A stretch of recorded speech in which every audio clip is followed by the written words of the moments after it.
Hello, everybody. Dale Dickerson, Coach Jason Russell. Coach, on Monday mornings after a win, the sun shines brighter, the birds sing louder. Coaches got pep in the step, and the kids got a smile on their face. Absolutely. Wins cure a lot of things, don't they? They really do. Our kids are excited. Our coaches are excited. And, we're not – there's still a lot of stuff that we need to get better at. That's, what I see. But we try to enjoy that one and then on to the next and get ready to roll for DeSoto Central. Well, I noticed after the game, you always bring the kids over to the middle of the field and have a little talk with them, and then they broke and ran over with the band, and they celebrated. And man, those kids, when I watched them come off the field out of the gate in the tunnel, their smiles were huge. I mean, they were really excited, and it was just great to see that, because that's what the kids are wanting to do, is to win and enjoy it with their classmates and stuff, and it was good. Yeah, they always look forward to going over there with the band and celebrating, and it's just kind of a cool tradition for them, and them get to do that and have fun. That's what it's all about. That's like you said, they want to just celebrate with their friends and do that. So good time for sure. Yeah, a lot of parents were out there and had smiles on their faces too. And that's good. To see that's good. And we had a good crowd too at the game. It was a good crowd for the game. I think it was one of the biggest crowds we've had in years, honestly, just talking to the administration and stuff, and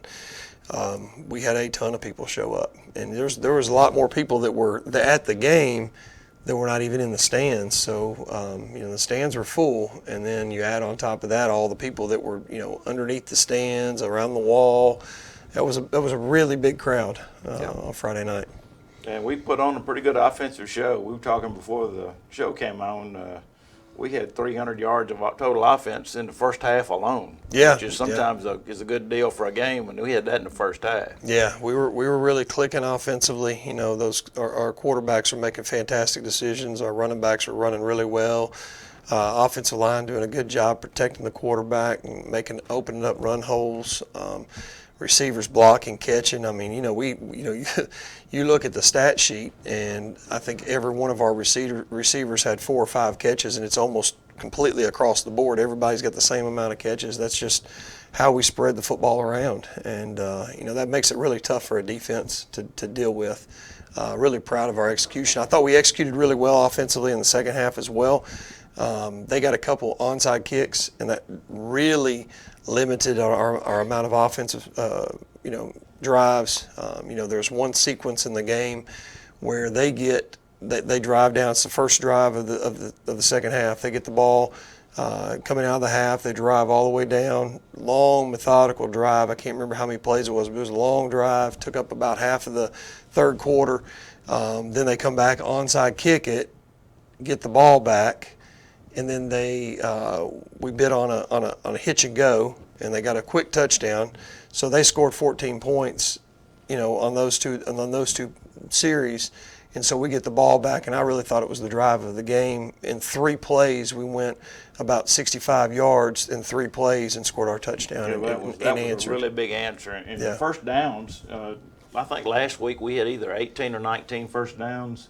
We had 18 first downs in the first half. Yeah, I think it tied the school record for the most first downs in a half, is what Buzz said, and that's incredible. And I think we ended up with, 28 or 29 first downs? 26, and I think that was pretty high up on I think that tied for 5th best ever on first downs. Yep. And it just kind of shows our ball control offense. We're not throwing the ball over the top a ton, but what we are doing is spreading it around from sideline to sideline, and then we take shots over the top at times too. Jay caught a big fade for a touchdown, and we had a couple other plays where we called that were deep, and then our protection broke down a little bit late. So we can do both things, kind of whatever you give us. Their defensive philosophy is playing cover 3 on the back end, and so they're wanting to play deep and keep guys in front of them. And so if that's what you want to do, then the underneath passing game opens up, and that's what we were doing. We were attacking there and just letting our guys catch and run. Okay. Well, we got some highlights here. We've got several of them. There's some big plays. So this first one is seeing Kylan Rhodes back in again. Yeah, he had 2 touchdowns. Getting to come back and play this week. He was a little banged up last week and did a fine job. I think we're going to have him again this week, so I'm excited about that. And I know he's just such a competitor. He doesn't want to get out of any ball game. Well, Brandon Perry has done an outstanding job coming in for him.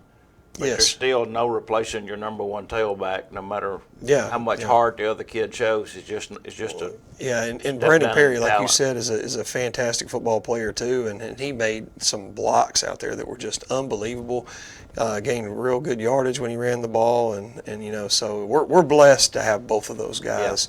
Is kind of a 1-2 punch, and and then you add the legs of Thomas in there, in addition to what he can do throwing the football, which he threw the football really, really well. He did. And then you add what he's able to do with his legs. I think he had 170-something yards rushing himself from the quarterback position. So that's incredible. It is. All right, the next play, this is a pass from Puppo to Deuce Shannon, and Deuce is a big target out there. Absolutely. We've got a little package where we put Deuce in the backfield. We can run it, we can throw it out of that right there. He's a big guy. Starts for us out at outside receiver. But this gives us a chance to put him in the backfield, and then he creates a mismatch coming out of the backfield on a linebacker. And that's what that play was. It's just a way for us to get the ball in his hands pretty quickly and easily. And it turned out to be a big gain. It did. All right, the next one this is back to Kylan's second touchdown. We drove down and got it down inside the 2. Yep. Our big package there. He takes it on in and scores. And, again, great job by him. Great job by that offensive line.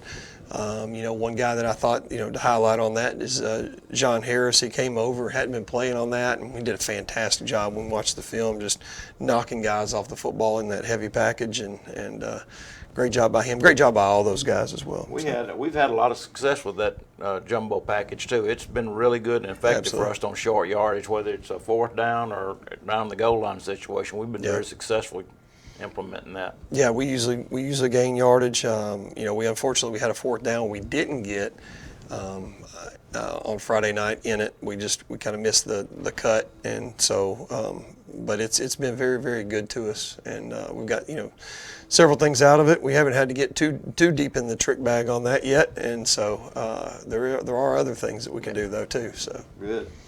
We're looking forward. All right, this next one is a nice pass to Ja'Cory Nolan. Yeah, this is just a little. Their linebacker was playing at the inside leverage, and so that guy is trying to play the run. He's also he has pass responsibilities, and so what we try to do there is we just put him in conflict, and so we put a run fake, with the running back, and so just to hold him for just a half second, and that gives our receiver time to go ahead and get out of his break, and now that guy's behind. And so he's having to run to catch up, and so we just throw it's nice, easy, a little quick 2-yard out throw. And then Ja'Cory does a great job putting a foot in the ground. That guy's coming full speed trying to catch up to him, and it just slips right up underneath him. He's going to score a touchdown. So he did make a good move to get free. Yep. All right, the next one is prettiest pass we've seen this year, I believe. It's just a long pass to Jay Wells down that sideline. Yeah, this kid's got great coverage. I mean, he's really close and tight on that. We got a safety coming over the top, but it's the old adage is there's no coverage for a perfectly thrown ball, and that was a perfectly thrown ball. We try to tell him, we want 2 yards from the sideline, and we want to hit him in stride, and he did both of those two things right there and put it right where we wanted on that fade ball. That was a very pretty pass, and that's what you were talking about. With all the underneath passes, and then you go over the top. And That's right. Big play. That's right. And Jay's a 4-5 receiver out there, so he's got a chance to really stretch the field vertically for us.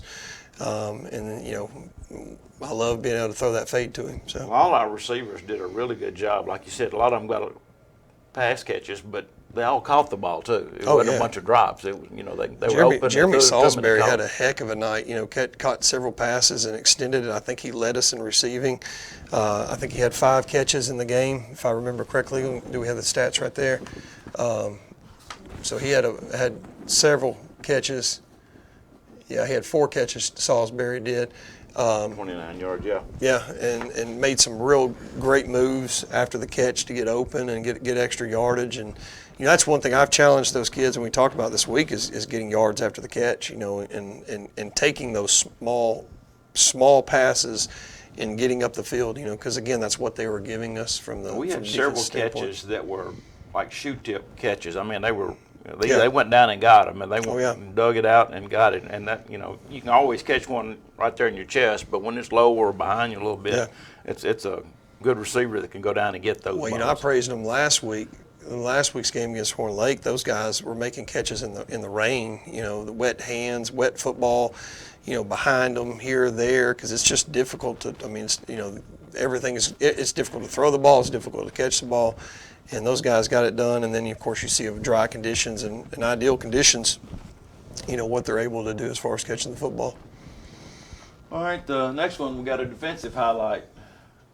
Nehemiah Shields drops back and a pretty pick. Yeah, absolutely, right here. It undercuts right there, and just gets his hands on the football. I don't know about his running with the football afterwards, but I've been messing with it. I got to mess with him a little bit about that. But he came over the sideline. I said, "Coach, can I play receiver now?" I said, I think you stick to linebacker, man." So no, he fantastic play by that kid, and big play in the game. All right, the next one is the third touchdown. Colin had a trifecta the other night. Bounce, this is outside.